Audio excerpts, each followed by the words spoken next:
Hair fall से संबंधित परेशानियां हैं, चाहे एलोपेशिया एरेटा है, चाहे तुम्हें एलोपेशिया यूनिवर्सलिस है, या फिर अभी जो टुमकी बोलते हैं ना, गोल गोल पैचेस अभी अभी बने हैं, तो आप ज़्यादा नहीं 1 महीने लगातार इस नुस्खे को अपने घर पर यूज करके देखें।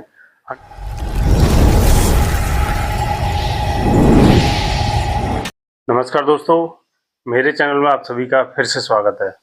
दोस्तों, आज मैं एक ऐसा नुस्खा कि जो हेयर फॉल से संबंधित परेशानियां हैं, चाहे एलोपेशिया एरेटा है, चाहे तुम्हें एलोपेशिया यूनिवर्सलिस है, या फिर अभी जो टुमकी बोलते हैं ना, गोल गोल पैचेस अभी अभी बने हैं, तो आप ज़्यादा नहीं 1 महीने लगातार इस नुस्खे को अपने घर पर यूज करके देखें। 100% आपको रिजल्ट मिलने वाला है। क्यों ये बात मैं बोल रहा हूँ? क्योंकि यदि हमें खान पीन भी जमीन से मिल रहा है, पेड़ पौधों से मिल रहा है, दोस्तों हमारा उपचार भी इन्हीं में से हमें लेना पड़ेगा। तो मैं आज आपको नेचुरल तरीके से जो आपको लेना है, कौन कौन से पौधे के पत्ते लेने हैं, कौन से फल का अर्क आपको लेना है, वो चीज़ मैं आपको बताने जा रहा हूँ। क्योंकि सारा जो रोग हमारी बॉडी से यदि आपको निकालना है, तो आपको इम्यूनिटी सिस्टम अपना स्ट्रॉन्ग करना पड़ेगा। कुछ ऐसे खाद्य पदार्थ जो हैं, जो नेचुरल तरीके से बिना केमिकल वाले यूज करने पड़ेंगे। आजकल क्या है, यदि किसी सब्जी को भी खाओगे तो उसमें केमिकल बेसिस से वो जो है जल्दी पकाए जाते हैं, या जल्दी फिर आपको उसकी ग्रो के लिए कुछ ना कुछ केमिकल उसमें डाले जाते हैं।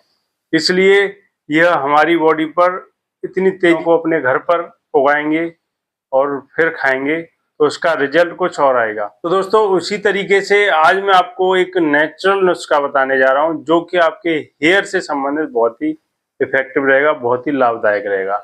हेयर के लिए नहीं, और भी कोई रोग है आपकी बॉडी में तो उस पर भी बहुत तेजी से रिजल्ट लाएगा उसको ठीक करने में।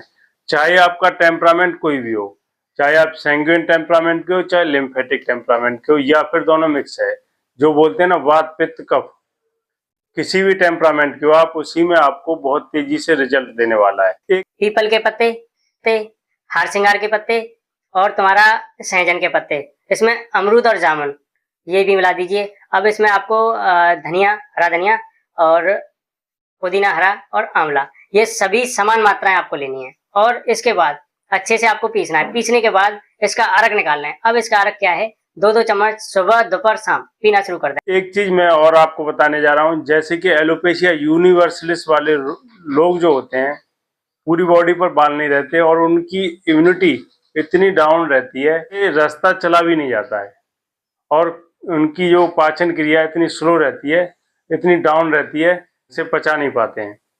तो ऐसे में यदि आप उनसे मजाक करेंगे, तरह तरह के मजाक करते हैं, तो क्या होता है कि वो कहीं ना कहीं उनकी दिमागी स्थिति वो कंफ्यूज हो जाते हैं, यानी कि उनका दिमाग डिसबैलेंस हो जाता है। वो ज़्यादा गहराई में उस रोग को सोचने लगते हैं। उस कारण से उनकी इम्यूनिटी पर बहुत कर्रा असर पड़ता है, बहुत गहरा असर पड़ता है। पाचन क्रिया स्लो हो जाती है। जो वो खान पीन खाते हैं तो वो फिर बॉडी में नहीं लगता है। तो ये भी कभी किसी भी रोग में आप किसी भी पेशेंट को, या कोई ऐसा लग रहा है कि मजाक की टाइप में आप लेते हो, तो कभी भी उसे मजाक के तौर पर उसे न लें। क्योंकि आप मजाक करेंगे, वो अपने दिमाग पर ले लेता है, फिर उसकी इम्यूनिटी पर उसका पूरा पूरा सीधा सीधा असर पड़ता है।